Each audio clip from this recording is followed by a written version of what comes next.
నల్లగొండకు పోయి ఆయన బీరాలు పలుకుతుండు, పొంకనాలు కొడుతున్నాడు. ఏమన్నాడు ఆయన? పాలిచ్చే బర్రెనిచ్చి దున్నపోతుని తెచ్చుకుని. ఇవాళ శాసనసభల అటెండర్ ఒక ఆయన ఎదురుపడ్డాడు. సార్ ఒక్క మాట అన్నాడు. నేను అందరితో మాట్లాడతా, మీకు తెలుసు కదా, ఎవరైనా వల్కరిస్తే ఆగిన. ఏంది స్వామి చెప్పని. సార్ మీరు ఒక్క మాట చెప్పాలి, ఇవాళ సాయంత్రం ఎల్బీ స్టేడియం పోతురు కదా అని. ఏం సంగతి చెప్పన్న? ఏం లేదు సార్, మీరు చెప్పాల్సింది ఒకటే మాట, కంచర గాడిదని ఇంటికి పంపించి రేసు గుర్రాన్ని తెచ్చుకున్నారని మీరు చెప్పండి సార్ అన్నాడు. గత ప్రభుత్వంలో ఉన్న కంచర గాడిదను ఇంటికి పంపించి ఈ ప్రభుత్వంలో రేసు గుర్రాన్ని తెచ్చుకున్నారు. ఏ రేసుకు పోయినా ఆ గుర్రాన్ని గెలుపు. ఆ కంచర గాడిదకు మళ్ళా అధికారం అనేది కలలో మాట అన్న సంగతి మీరు చెప్పాలి సార్, మీరు చెప్తే నేను ఇంటా అని చెప్పి శాసనసభలో ఉన్న ఒక అటెండర్ నాకు చెప్పింది. గా అటెండర్కు ఉన్న ఇంగిత జ్ఞానం ఈ రాష్ట్రానికి ముఖ్యమంత్రిగా పనిచేసిన చంద్రశేఖరరావుకు ఎందుకు లేదని నేను అడుగుతున్నా. ఆయన అంట మళ్ళీ వస్తాడంట. ఎట్లొస్తావా? నీ నడవనికనే చక్కలేదు, నీకు నడవనికనే వస్తలేదంటివి, వీల్ చైర్లో తిరుగుతున్నాంటివి, ఎట్లకెళ్ళి వస్తావు? ఆయన డైలాగులు కొడుతుండు, చంపుతారా సంపూర్ అని. నిన్నెవడు చంపుతాడా? సచినపావు. నువ్వు సచినపావును చంపనీకే మాకేమన్నా పిచ్చా?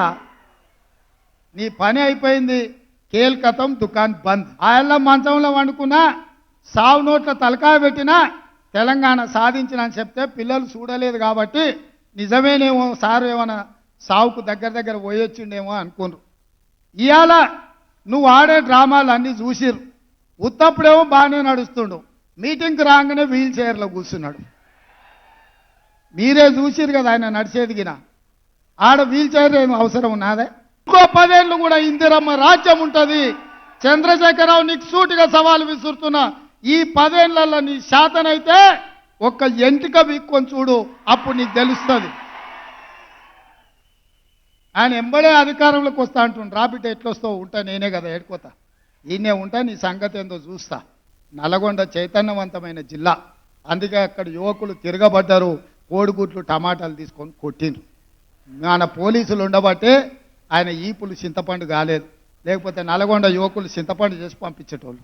గొప్పలు చెప్పుకొని జబ్బలు జరుచుకునే ఉద్యమకారుని అనేట ఆయన ప్రధాన ప్రతిపక్ష పార్టీ హోదాలో ఉండి ఒక రాష్ట్ర ముఖ్యమంత్రిని పట్టుకొని ఏం బీకనిక పోయినావు అని అడిగితే, రా ఇప్పటికే ప్రజల్ని ప్యాంట్ ఊడబిక్కురు, ఉన్న అంగి చొక్కా కూడా ఊడబిక్తాం. ఇప్పటికే తెలంగాణ ప్రజలు మొన్న జరిగిన ఎన్నికలలో మీ ప్యాంటు ఊడబిక్కిరు. ఇవాళ ఆ ప్యాంటు ఊడవీకితే చెప్పుకునే దిక్కులేక బొక్కబోర్లో పడితే బొక్కలు ఇరిగినాయి మీకు. అయినా మీ బుద్ధి మారలేదు. ఒక ముఖ్యమంత్రిని పట్టుకొని ఏం బీకనిక పోయినావని అడుగుతారా అధ్యక్ష? ఈ ప్రభుత్వం చర్చ చేయడానికి సిద్ధంగా ఉంది.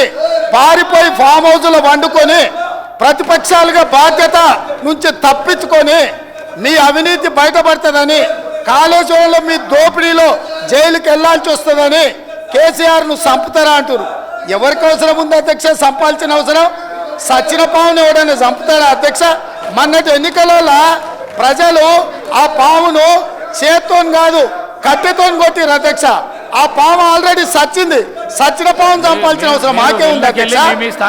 మాజీ ముఖ్యమంత్రి గారు చంద్రశేఖరరావు గారిని సభలోకి రమ్మని చర్చ చేయడానికి ప్రభుత్వం సిద్ధంగా ఉంది. పారిపోయి అక్కడెక్కడో పోయి ఆడేదో ప్రగల్భాలేంది అధ్యక్ష? రమ్మనుండ్రి సభకు, వాస్తవాల మీద చర్చ చేస్తాం, మొత్తం ఇక్కడ పెడతాం. ఇవాళ ఆయన తప్పించుకుంటాడు, ఈయన వచ్చి ఈడ కొత్త మాటలు చెప్తాడు ఈడ.